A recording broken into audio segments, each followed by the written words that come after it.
Assalamualaikum teman-teman semua ya, selamat datang kembali di grup kita, di channel kita Sobat Katalos Saham. Ya, kata-kata hari ini kadang defisit, kadang surplus, kalau nggak ada duit pinjam dulu 900. Oke teman-teman, pada hari ini kita nggak akan membahas saham terlebih dahulu.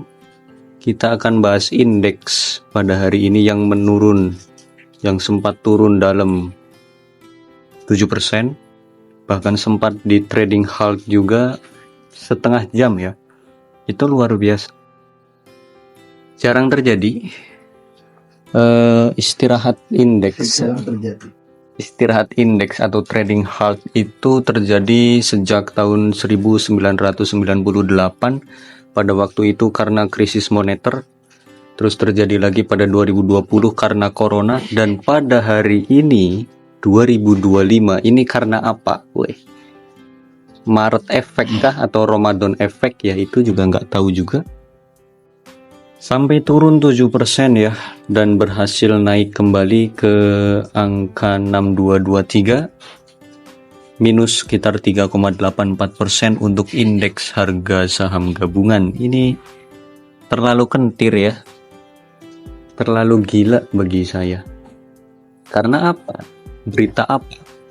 Sri Mulyani yang ada isu dia mengundurkan diri, atau karena banyaknya koruptor-koruptor yang mulai pada tertangkap ya, atau karena DPR yang mengunjungi kantor BEI ya, itu nggak tahu juga ya. Kantor DPR ya, mohon maaf ya, wakil ketua DPR itu ngapain dia mengunjungi kantor BEI? Dia mau minta persenan kah? Astagfirullah, nggak boleh seuzon. Oke, untuk indeks harga saham gabungan kita lihat chartnya, dia tembus support ya. Secara chart daily dia tembus support, dia itu ada support di 6263, dan dia tembus juga closing di bawah support juga. Oke, kalau kita melihat dari MACD dia juga dead cross, dan ini berbahaya. RSI juga dia semakin terpuruk ya.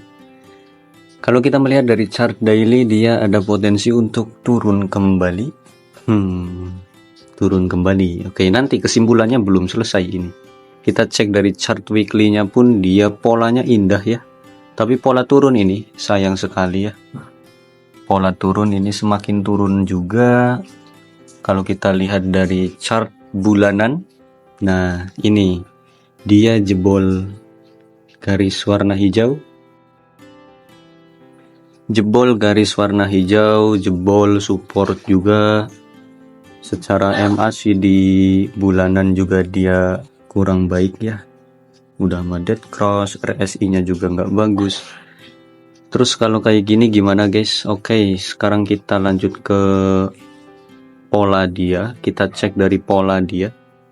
Setelah dia itu membuat candle merah yang besar, besoknya dia hijau. Terus pola ini pun sama, candle merah yang besar, besoknya dia hijau. Apakah pola seperti ini akan terulang? Kita nggak tahu, karena kita bukan Tuhan, bukan juga bandar. Oke, yang jadi masalah di sini adalah candle perdagangan terakhir dia itu berbeda. Kalau yang sekarang ini ada sumbunya ya, ada sumbunya. Kalau yang kemarin itu nggak ada sumbunya. Jadi candle pada hari ini saya itu membayangkan seperti apa ya? Mercon kembang api, teman-teman tahu ya? Itu bentuknya kayak gini nih. Mercon kembang api ini kan kayak gini. Candle yang kayak gini ini yang nggak saya sukai. Tapi nggak apa-apa. Jika kita melihat pola-pola sebelumnya, memang dia itu langsung berbalik arah dan membuat candle hijau. Yaps. Apakah ini berpengaruh buat saham-saham besok? Sangat-sangat berpengaruh teman-teman. Tekanan jualnya masih berpotensi tinggi. Jadi saya harap buat teman-teman semua hari esok Kamis 19 Ramadan 19 Maret 2025 untuk tetap berhati-hati dan selalu menggunakan planning yang baik ya. Kalau kita melihat dari time frame yang terdekat ada di 2 jam, besok ada potensi untuk naik tipis dia ke angka 6260 untuk IHSG. Kalau time frame-nya 2 jam. Kalau time frame-nya 1 jam, pun sama, ada potensi naik.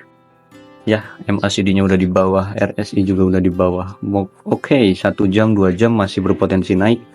Kalau time frame 4 jam itu masih kurang oke ya.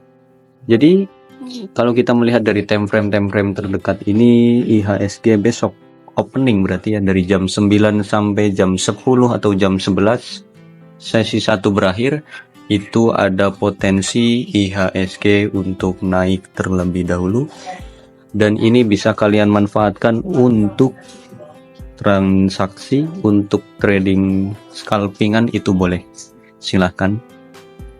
Di jam 9 sampai jam 10 atau jam 9 sampai jam 11 itu kalian gunakan untuk trading scalping ya, karena kalau kita melihat dari time frame terdekat ini dia ada potensi untuk naik.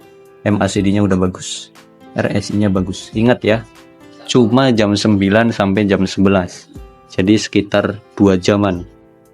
Ya, perdagangan sesi 1 selesai. Untuk di sesi 2 kita nggak tahu ke depannya seperti apa. Kenapa nggak tahu? Karena kalau kita melihat dari chart daily dia kurang menarik. Begitu juga weekly-nya masih kurang menarik. Oke, mungkin analisa IHSG sampai di sini dulu. Semoga kita semua lancar ya, besok perdagangan masih ada 2 hari lagi menjelang weekend. Semoga bandar-bandar belum menarik duitnya untuk membeli baju lebaran ya. Karena kalau bandar sudah menarik duitnya untuk membeli baju lebaran, itu sedikit membagongkan bagi kita. Maka akan sulit untuk scalpingan lagi. Oke? Semoga sukses selalu. Buat yang cut loss hari ini, semoga rezekinya balik. Dan tetap semangat. Bye-bye. Kalau nggak ada duit, pinjam dulu 900.